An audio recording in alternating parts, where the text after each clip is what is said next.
Sophia Carter's life had been a constant battle. At just 21, she was assaulted by a man during a party, a stranger whose face and name she tried to forget but couldn't. The attack left her broken in ways she didn't fully understand until weeks later when she discovered she was pregnant. The thought of carrying the child of her attacker was terrifying. But despite the pain, Sophia chose to keep her baby. She decided her daughter would not be defined by the cruelty of her conception, but by the love Sophia vowed to give her. When Ava was born, she became the center of Sophia's world, a bright, innocent light in the shadow of Sophia's past.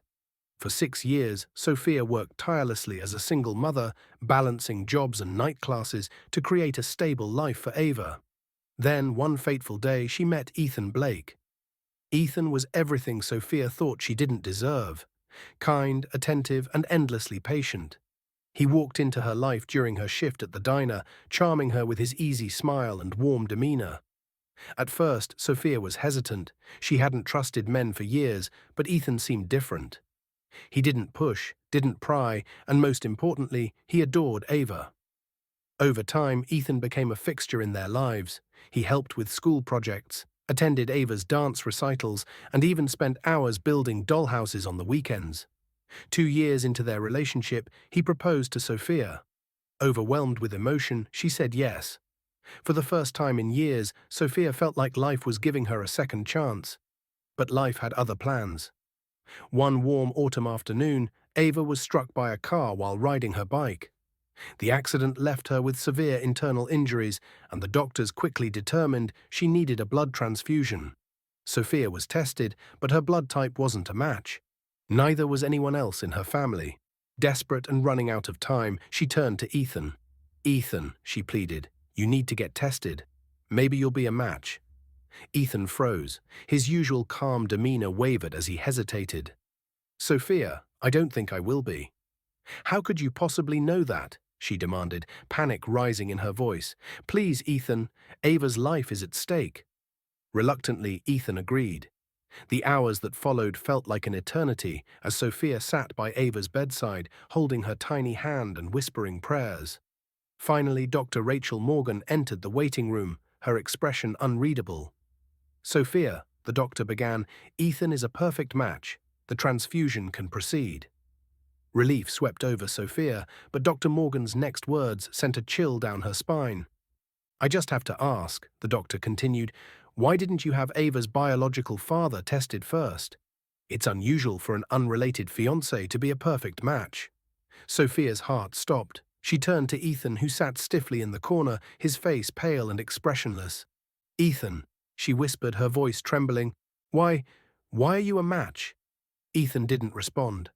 "Answer me," she screamed, standing up. "What aren't you telling me?" Still silent, Ethan looked away.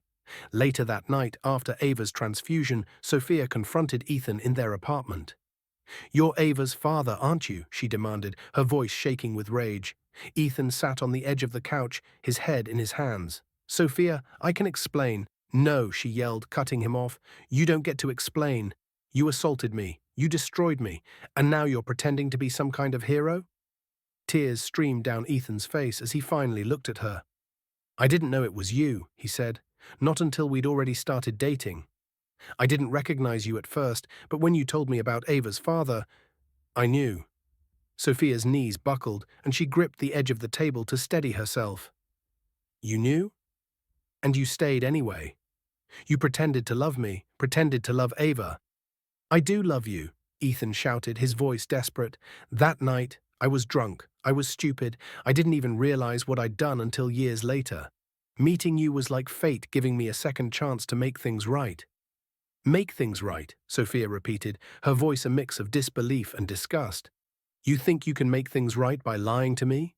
By pretending to be someone you're not?" Sophia packed a bag that night and took Ava to a friend's house. Over the next few days, she grappled with the horrifying truth. Ethan, the man she thought she loved, was the same man who had caused her so much pain. But the twists didn't stop there. A week later, Sophia received a call from the police. Ethan had turned himself in, confessing to the assault and providing details that matched her case from years ago. He wrote Sophia a letter, apologizing for everything and promising to stay out of her life if that's what she wanted. Months passed, and Sophia began to rebuild her life. Therapy helped her process the betrayal, and she focused all her energy on Ava. One question lingered in her mind. Could she ever forgive?